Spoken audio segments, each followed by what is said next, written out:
Next up, we're going to hear the history of New York technology and how the scene has culminated to this day. Please welcome blogging icon and founder of Union Square Ventures, Fred Wilson. Thank you. Thanks, man. There we go. Hi, everybody, and thanks for coming out for a little history. I had a blast putting this together, and hope you're going to enjoy it as much as I enjoyed my little trip down memory lane. And I think I'm going to try to explain a little bit about why it's so important that the Web 2.0 conference comes to New York, and I'm so happy that they're here, and I'm happy to be part of it. I would like to thank a few people.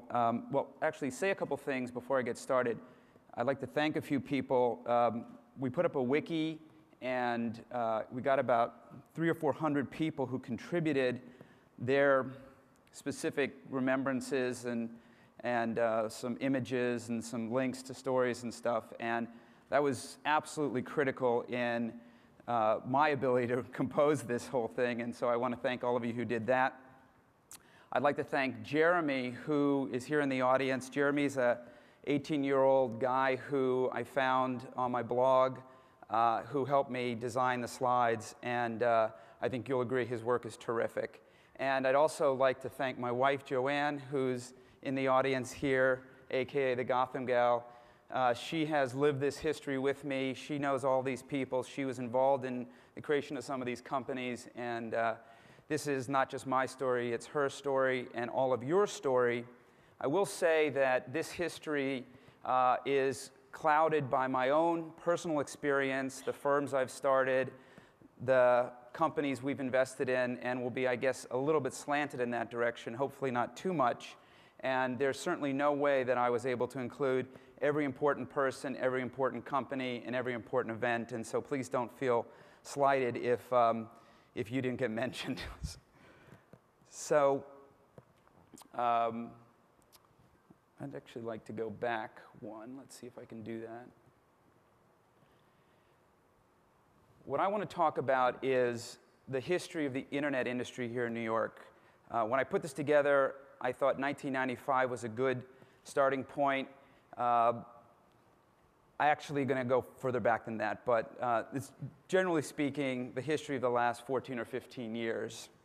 And if you look at 1995, here's some stats that I put together with the help of Charlie, who I think is in the audience as well. These are venture financings for seed and early stage tech companies. These are companies that got funded by venture capitalists. 230 of them in the Bay Area, Silicon Valley, 30 in New York. So the Bay Area had 8 times the early stage venture activity and technology in '95 than we did here in New York. This year, if we keep up at the rate we're going, 360 early stage tech companies will get venture funded in Silicon Valley, close to 120 in New York. We have grown here in New York 4 times in 14 or 15 years, and Silicon Valley has grown by 1.5 times. We've gone from being 1/8 of the activity of Silicon Valley to 1/3. In my mind, that's very significant, and I want to explain how it happened and why it happened and who are the people that made it happen. The other thing that I want, hopefully, everyone to come out of this talk with is a recognition that we are not an alley. Let's bury the name Silicon Alley. I've hated it from the minute it first came out. We are one of the largest cities in the world. We are one of the largest internet development communities in the world. Let's drop the name Alley. At least let's call ourselves Broadway or just New York. That's what we are. And I'd say let's bury New York. Let's bury Silicon Alley. So how did this happen? Well, I think it goes back to 1979 when Red Burns opened the ITP,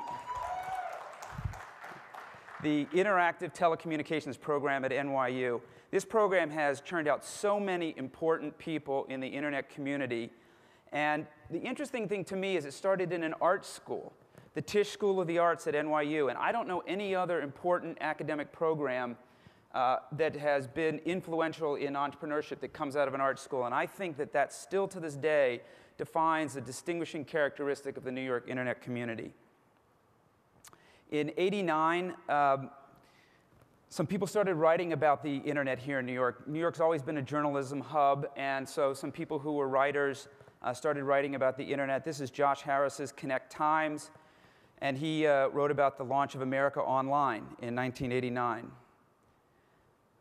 This is a little video of Josh. Can we get some audio here?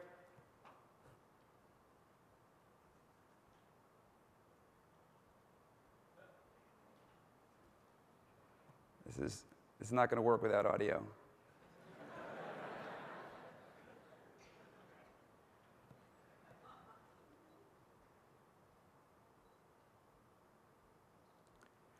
Okay. I'm going to try this one more time, because it's great.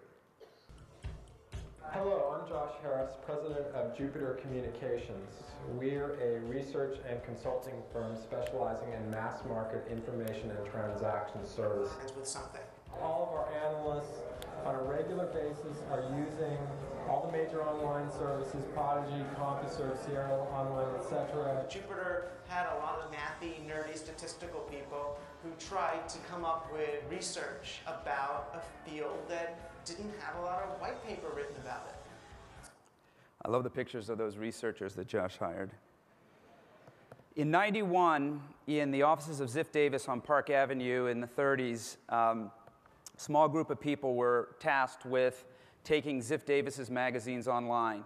ZDNet was started, and ZDNet ran on CompuServe, Prodigy, and Ziff's own Interchange online service. At the same time, my partner in Flatiron, Jerry Colonna, was at CMP, which is a computer publishing company that was based in Long Island, and they started a service called TechWeb, which was launched initially on the World Wide Web in late '94, early '95. And it's a point that Jerry's still very proud of to this day, that they never bothered with the proprietary online services and went straight to the web. In '93, a couple of dial-up services launched, Pipeline and New York Online. And these were our dial-up services, our on-ramp to the internet, to unusual services with unusual names like Archie and Gopher. And those were the early days. Also at the same time, there were some events companies getting started in New York. Jupiter started throwing these big consumer online services shows. I went to these. These were great. And this is where, I started to learn about what was coming. Alan Meckler through Internet World. And so New York was always sort of the center of the, or at least in the beginning, the center of the events business regarding the internet. And of course, Prodigy was here. And so many of the great entrepreneurs that worked in the '90s and even to this day came out of Prodigy. That's where they first learned about online business. Prodigy was also the first online service to offer a dial-up access to the World Wide Web, which I believe they launched in '94. And in '94, we started to get real internet startups. Josh left Jupiter and started Sudo. John Borthwick started Total New York, which was a city guide. Craig and Jeff started Razorfish, one of the first online agencies, and we began to get internet startups here, which was an exciting time. Also in '94, we started to have, this is a picture of the famous DoubleClick billboard on 20th and Broadway. This sign didn't go up until much later, but the name Silicon Alley started to get bandied about in '94, a name I hope we will bury once and for all, but it came out of the World Wide Web Artists Consortium and the New York No Media Association, people like Mark Stallman, early people who were sort of fidgeting about what this emerging community should be called, and that's when the name started getting bandied about. Also in '94, the big media companies took their first shot at the web. Time Warner launched Pathfinder. My friend Kurt Vibrands and Walter Isaacson led that effort. Scott Kernett led an iGuide joint venture between MCI and News Corp. Both of these did not succeed and ultimately failed and were gone by the end of the '90s. In '95, Rudy Giuliani, who was mayor, and developer Bill Rudin announced the creation of 55 Broad. And of course, what was interesting here was they took a building, the former headquarters of Drexel, the investment bank who failed in the late '80s, and created a technology-oriented building with high-speed internet, incubator space, and a lot of interesting companies ended up being headquartered there. Also in 95, Seth Godin started to take the games he was creating on Prodigy and running them on email. This was one of my favorites. Wait until your boss finds out that you won $100,000 playing a game over email on your work account during business hours. That's classic Seth. And this was the beginning of permission marketing, and Seth ended up writing sort of the definitive book on that a few years later.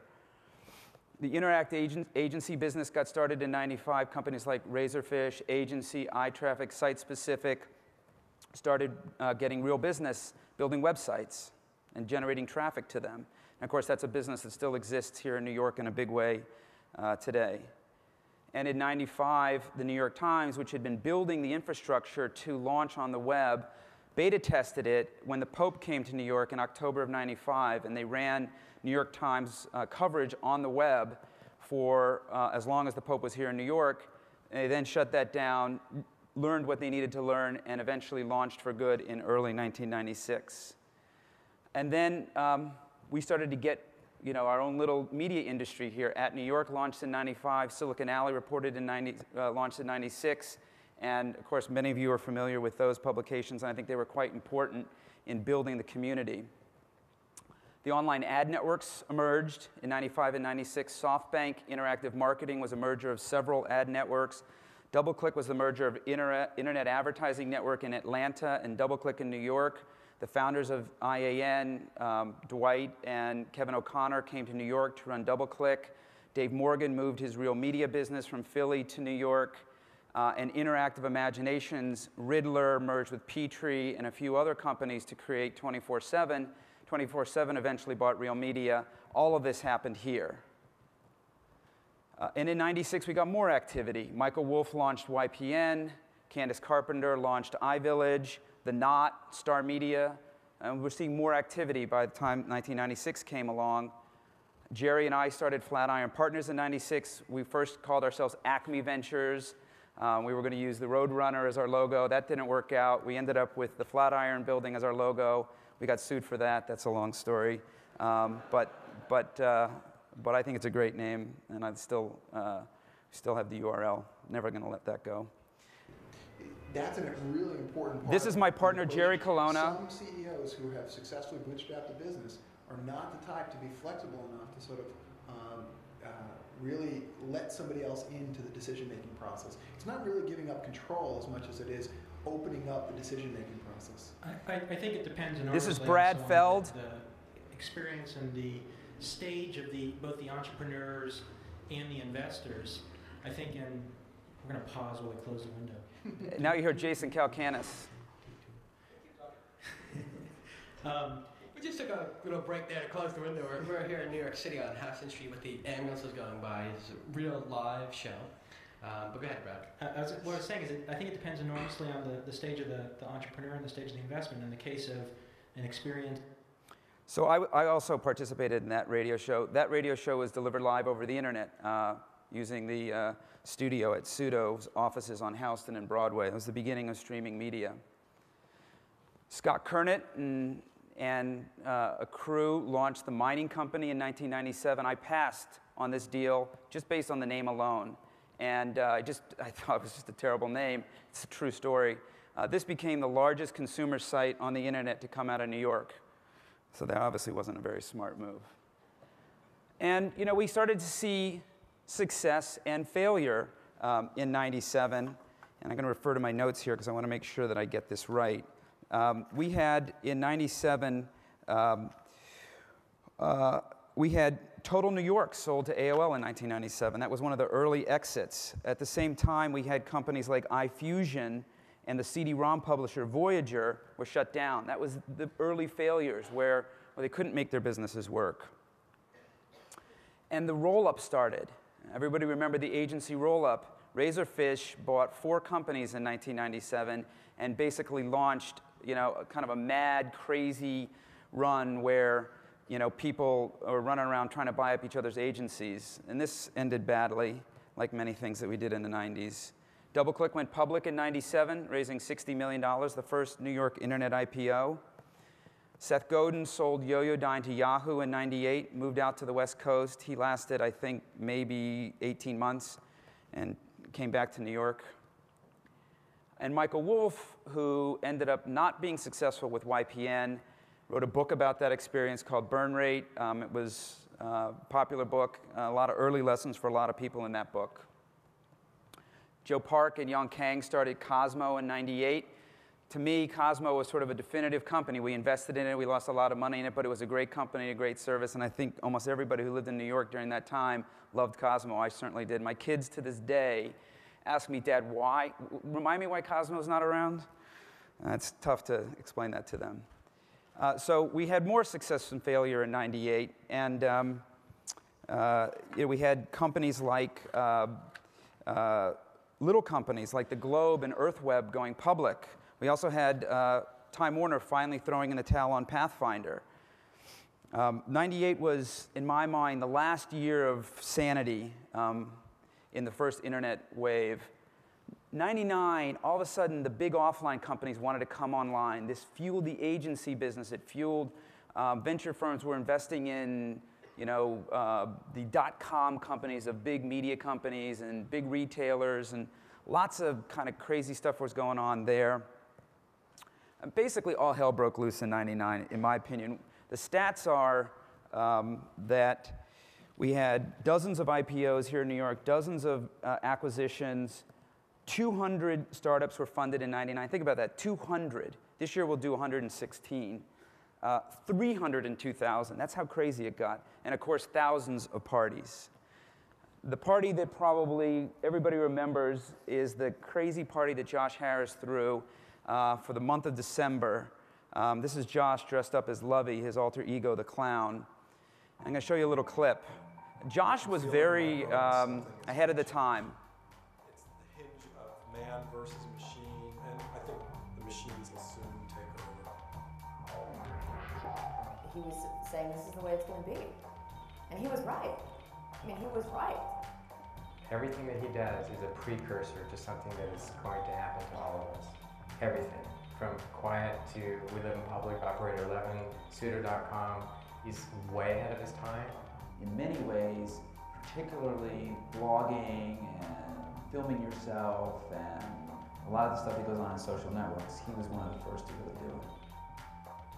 He was always trying to advance the inevitable. This is going to happen. Let's try it now. We just got to look Big Brother in the face, look the technological revolution in the face, and say, okay, how do we best survive? So we built a bunker and showed them the future.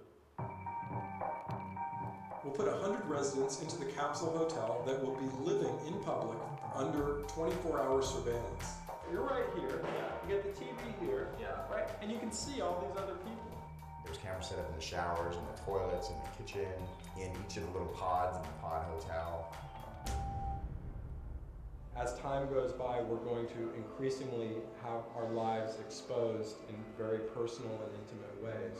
And we'll want that to happen. My first thought was, gee, Josh is going to wind up in jail. The internet's like this new human experience. At first, everybody's going to like it, but as time goes by, you're really becoming in these more constrained virtual boxes. Our every action will be counted. One day we're all going to wake up and realize that we're just servants. It's captured us.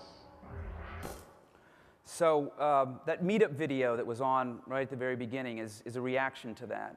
And Josh was, I think, way ahead of his time. That video, by the way, comes from a documentary called We Live in Public that's directed by Andi Tamaner, Interloper Films. And I want to thank them for giving me that video and one more, which I'll show. So in 2000 was the crash. The market broke in March, and all these companies had huge burn rates. They could no longer finance themselves, and they went out of business one by one. I believe that Jason Calacanis called the top on this 60 Minutes clip, and I'll show you where he did it. If you know anything at all about the internet, you know you can send emails to your friends. That's the 20th century. In other words, yesterday.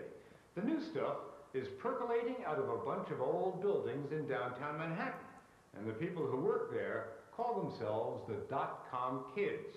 They're cool, they're hip, they become very rich, and they're still very young. I remember one time going up to the Harvard Business School, and speaking to that class, the piece of advice I gave them was take whatever money you have left that you haven't paid Harvard for your tuition and leave school tomorrow and start an internet company. That was the top, so just remember, we may be at another market top. Let's all be a little more humble.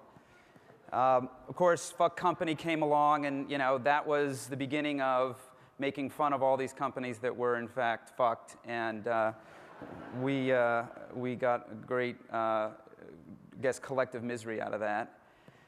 Google came to New York in 2000. They opened their first New York office in the Starbucks on the west side, 86th Street. That is memorialized forever in the Google offices in California, the 86th Street Starbucks huddle room. We had layoffs and landlords wanting rent and not being able to get paid, bankruptcies. 2001 was a very difficult time. And I certainly learned many, many lessons myself in that year. I think we hit rock bottom in 2002. The important facts, I think, that point that out was that DoubleClick's Welcome to Silicon Alley billboard was removed in 2002. The New York New Media Association closed due to significant financial shortfall in 2002. Jason Calacanis moved to Los Angeles, and Josh Harris was living on a farm in the Catskills. In 2003, things started to turn around. That's when my partner Brad Burnham and I started meeting for breakfast at French Roast, talking about starting a new venture capital firm. Things just started looking better in 2003. Blogging started. Nick Denton launched Gizmodo in 2003. That was the first blog in the Gawker network. He threw a party in September of 2003 for the founders of Six Apart. Mina Trott told me that I should start a blog, and in September of 2003, I launched ABC, which certainly for me was the beginning of the next wave. Tim and John coined the term Web 2.0 that year and launched the juggernaut that we're now witnessing here today. And that, I think, was also a big collective push that got things going again. Also in 2003, Joshua Schachter turned on this IBM computer, connected to the internet, and launched Delicious from his closet in his apartment here in New York. In 2004, Scott Heiferman started the New York Tech Meetup, which is, I think, maybe less than 10 people came to the first one. 7,000 people participate in the New York Tech Meetup now. It's one of the largest meetups in the world. We raised $125 million in 2004, Brad and I did. That money has now been invested in over 15 New York City startups. About.com got bought by the New York Times in 2005. And this was a big deal. New York's biggest consumer-facing internet company was acquired by New York's, well, certainly one of New York's premier media brands. And the acquisition has worked very well. Also in '95, Rob Kalin and Chaim and Chris, working out of Rob's apartment in Fort Greene, Brooklyn, launched Etsy. And I think this was there's been companies in Dumbo for a while, but this was the beginning of a real internet scene in Brooklyn proper, and I think there's probably 40 or 50 internet companies in Brooklyn now. 2005, Delicious was sold to Yahoo, and people started to see you could make money with this quote-unquote Web 2.0 thing. In 2006, Google came to New York in a big way, took over the Port Authority building, the largest floor plates in Manhattan. And they have 750 engineers working in New York now. And it's the largest engineering operation they have outside of Silicon Valley. And just read in the Valleywag yesterday that Sergey bought an apartment in the West Village. So Google's presence here in New York has grown. Also in 2006, we saw web video take off. Wine Library got started in 2006. Wallstrip got started in 2006. The beginnings of the kind of thing that Josh was doing at Sudo back in 97, 98, 99, people started to do it again, but in a much more realistic, sensible way. And people are making money doing web video here in New York now. 2007, lots of startup activity. These are just a couple examples. Outside In got started by Steven Johnson, who had started Feed back in 1995. Target Spot, Buddy Media, Path 101, Tumblr, I'm in Like With You, and hundreds of other companies. Not hundreds, but I think, she wrote it down. Last year, we had 75 early stage tech deals were funded here in New York by venture capitalists, and almost all of them are web companies. And here we are today. Web 2.0 has come to New York City. And I think that, I heard someone today say that you have to understand how you got here to understand where you're going. Go back to Red Burns in 1979 and the ITP program that came out of Tisch School of the Arts. There's something that goes on here in New York that's different than what goes on in Silicon Valley. It's a more creative, more artistic, more connected to media and advertising business. And it's something special, and the people who are part of this community understand why it's different and why it's important. And I think that that trend of going from 1/8 of what Silicon Valley was to 1/3 of what Silicon Valley is today will continue. And I think there will come a time when New York might be, 70 or 80% of Silicon Valley as it relates to internet companies. I certainly hope that's the case for me and for all of you. Thank you very much.